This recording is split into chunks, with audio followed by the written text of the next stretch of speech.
Y amanecimos hoy con esta información donde Israel atacó a Irán, declaró el estado de emergencia.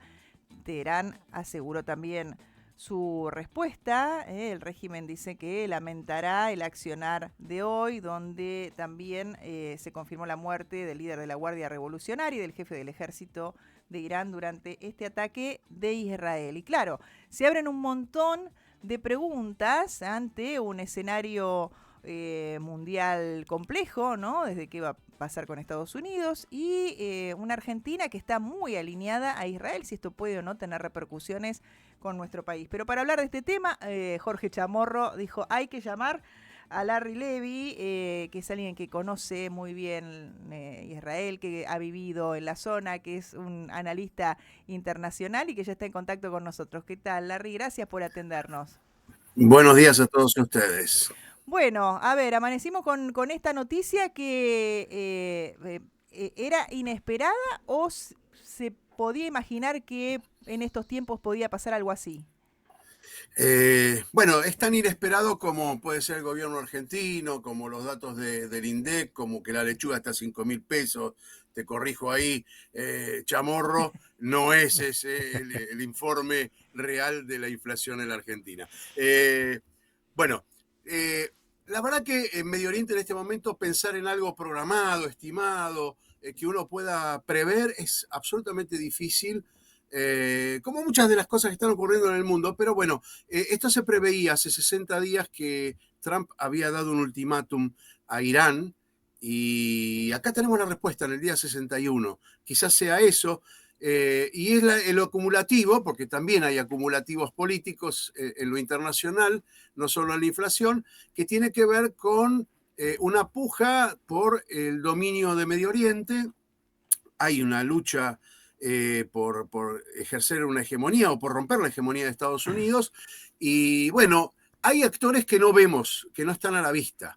Y esos son, por ejemplo, China, Rusia, los países del Golfo. Todos tienen intereses en este juego internacional y probablemente tengamos que remontarnos a determinadas huellas que han dejado en los últimos años cada uno de esos protagonistas de la historia de Medio Oriente. Con respecto a este ataque específicamente, ustedes se amanecieron, yo me fui a dormir con el ataque, tratando de alguna manera de despejar las dudas. No pude despejar muchas dudas. En este momento casi todo Israel está en los espacios protegidos o en los refugios. Hay una contestación por lo menos tenue de Irán con el envío de cerca de 100 o más drones que aún están, algunos ya llegaron, algunos fueron neutralizados y otros están en camino. Como vos decías, la respuesta promete ser, de parte de Irán, demoledora. De todas maneras, hay que tener en cuenta que Israel dio en el blanco con muchísimos de los jefes militares, lo cual neutraliza de alguna manera la respuesta o por lo menos la retarda. Y en segundo término, también atentó contra la vida de científicos involucrados en el proyecto nuclear iraní, que nadie sabe exactamente cuál es su profundidad. Y eso también convierte a la situación en una cuestión bastante difícil de analizar. Por el otro lado, consideremos que hace ya muchos años Israel tiene poderío nuclear, nadie sabe tampoco con exactitud cuál es ese poderío, se habla de 100 ojivas nucleares, no se sabe.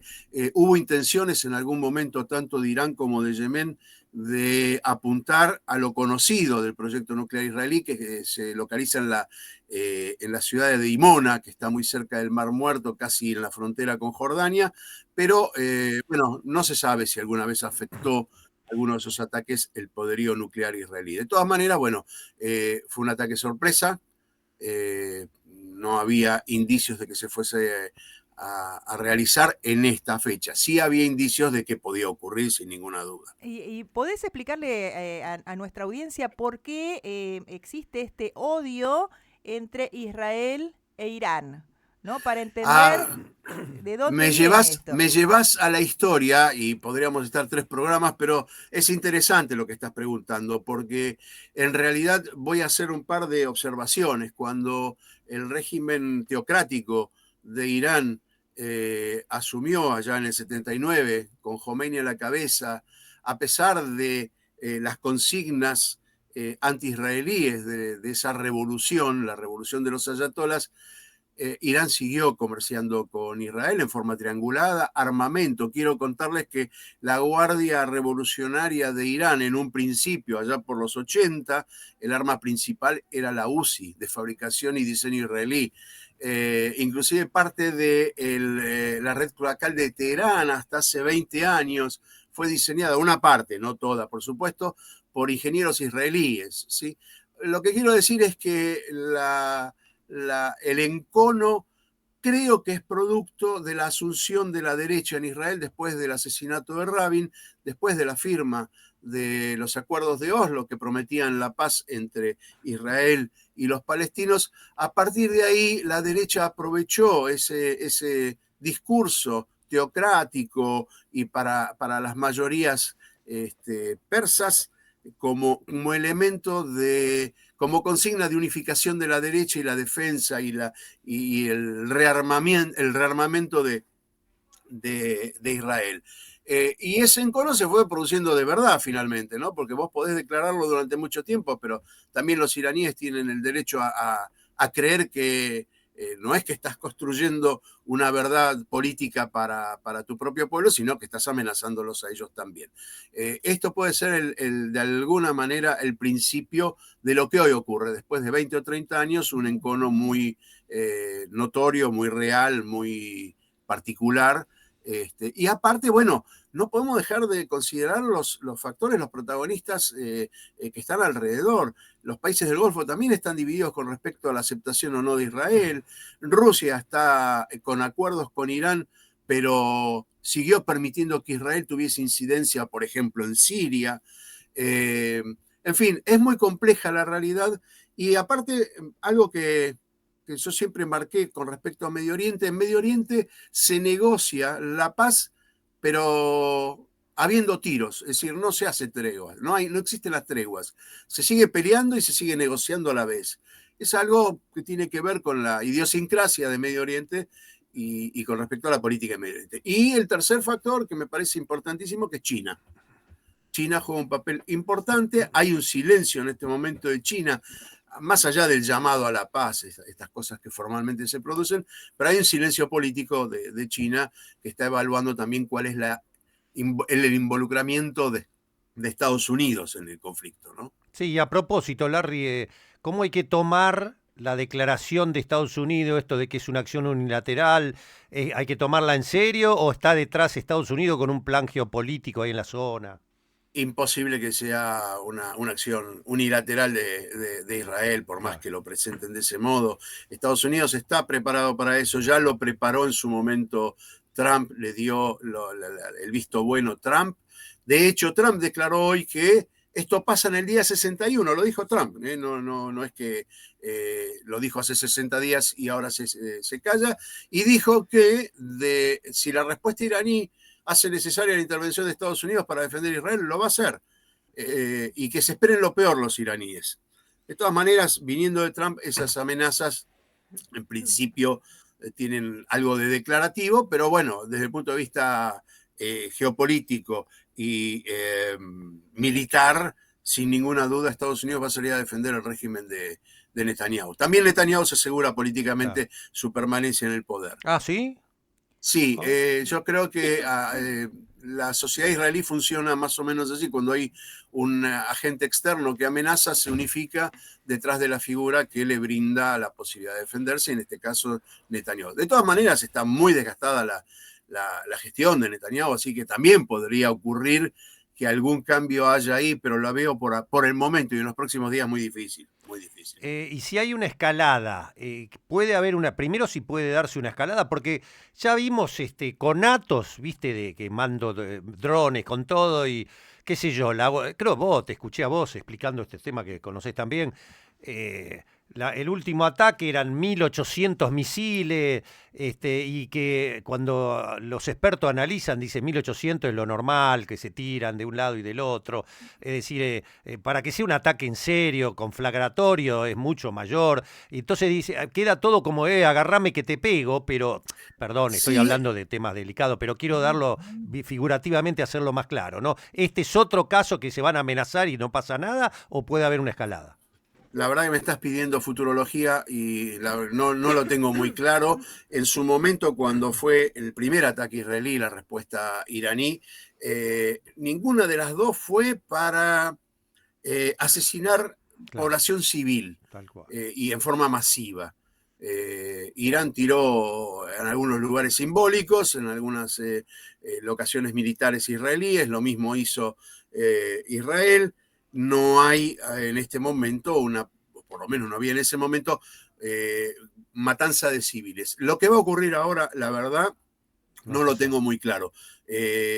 Creo que estamos viviendo, también en la Argentina lo estamos viviendo, ¿no? Claro, bueno, Esto de ahí, que ahí quería ir, Larry, porque tuvimos a nuestro presidente que estuvo Ahí, hasta ahora. hace unos días, se fue justo, creo, porque ahora está en España, estuvo en alcanzó a huir Israel. justo, Claro, alcanzó a huir justo. y la pregunta es qué pasa, bueno, en este contexto argentino donde tenemos un presidente que antepone sus preferencias personales a las políticas que viene llevando Argentina como Estado y donde abiertamente tiene discursos que apoyan a Israel, teniendo, no, digo, el antecedente de 2 atentados. ¿Esto puede afectarnos, no? Mirá, a nivel internacional y digamos desde el punto de vista diplomático, por supuesto que va a haber condenas a la posición argentina. La Cancillería argentina en este momento ha cambiado rotundamente su impronta histórica. Me parece que, bueno, están arruinando la política de muchísimos años, que era una política bastante neutral en lo internacional. El antecedente de los 2 atentados yo no los relaciono con la política argentina, no precisamente con la política internacional de Argentina, sino con negocios sucios que ha habido en la historia en las que está involucrado traficantes de armas argentinos, algunos desprendidos del orden militar argentino en retiro. Recordemos a Pallero, recordemos al coronel, al capitán Estrada. Digo, yo no lo relaciono ni siquiera con el barquito que mandó Menem de apoyo logístico al Mediterráneo, porque ni siquiera fue la guerra del Golfo, fue en el momento de la guerra del Golfo. Yo creo que no hay relación posible, va a decir, es una apreciación mía de acuerdo a los antecedentes. No creo en este momento a la Argentina. Nosotros tenemos un defecto muy grave que es atribuirle a la Argentina un valor en el panorama Bueno, internacional mayor del que realmente tiene. Tenemos una economía que no es destacable, no es tampoco despreciable, digo, pero tampoco es importante ni determinante en la política internacional. Lo único que quieren de nosotros los grandes poderes, en este caso Estados Unidos, son los recursos naturales, eso está claro. Y la política de Milei está orientada a regalárselos con absoluta normalidad, algo que deberemos resistir en la medida que podamos, y me parece que no, las declaraciones son declaraciones altisonantes del presidente Milei, a lo que nos tiene acostumbrado también en el plano interno, y me parece que no tiene mayor importancia. Lo que digo es que, bueno, estamos claramente alineados con el mal, con Estados Unidos y con Israel, y lo digo con pesar, porque aparte hay otra cosa que está generando esta actitud de Israel que me parece que es deber de muchos analistas internacionales separar la paja del trigo y el antisemitismo es creciente sin ninguna duda, pero no podemos dejar de señalar el genocidio en Palestina, la política de exterminio de los palestinos y decir, bueno, eso es los israelíes, no es la judeidad, y entonces deberíamos tener un mayor cuidado con las declaraciones para no generar ni discriminación ni racismo, y me parece que es importante que quien se ocupa de las relaciones internacionales o de las noticias internacionales pueda separar esos dos conceptos, lo israelí de lo judío, porque aparte hay una comunidad internacional judía que está bramando contra la actitud de Israel, sale a manifestar, y eso hay que destacarlo como que, digamos, no incluye la actitud de Israel a toda la judeidad, ¿sí? Cosa que a la derecha les encanta hacerlo, pero bueno, hay que Claro. desmentirlo. Lo de trasladar finalmente la embajada argentina a Jerusalén, ¿suena a una amenaza, una bravuconada o crees que lo puede llegar a concretar, Milei? Esta es la segunda vez que lo dice y ahora lo concretaría el año próximo. Bueno, a lo mejor si dura hasta el año próximo Milei, por ahí lo hace, qué sé yo. Es una decisión muy tonta, muy arbitraria, a contrapelo de lo que los demás países de Occidente y entre comillas cultos y civilizados hacen, ¿no? Eso lo puede hacer una república bananera como Guatemala, que lo hizo, Paraguay, que lo quiere hacer. Digo, realmente me parece una tontería y que rompe con toda una tradición diplomática argentina, ¿sí? Y aparte, internacionalmente, porque Jerusalén no está reconocida como capital de Israel a nivel internacional, ¿sí? Hay una disputa ahí con la parte de la ciudad vieja, que pretende ser la capital también del Estado palestino, ¿no?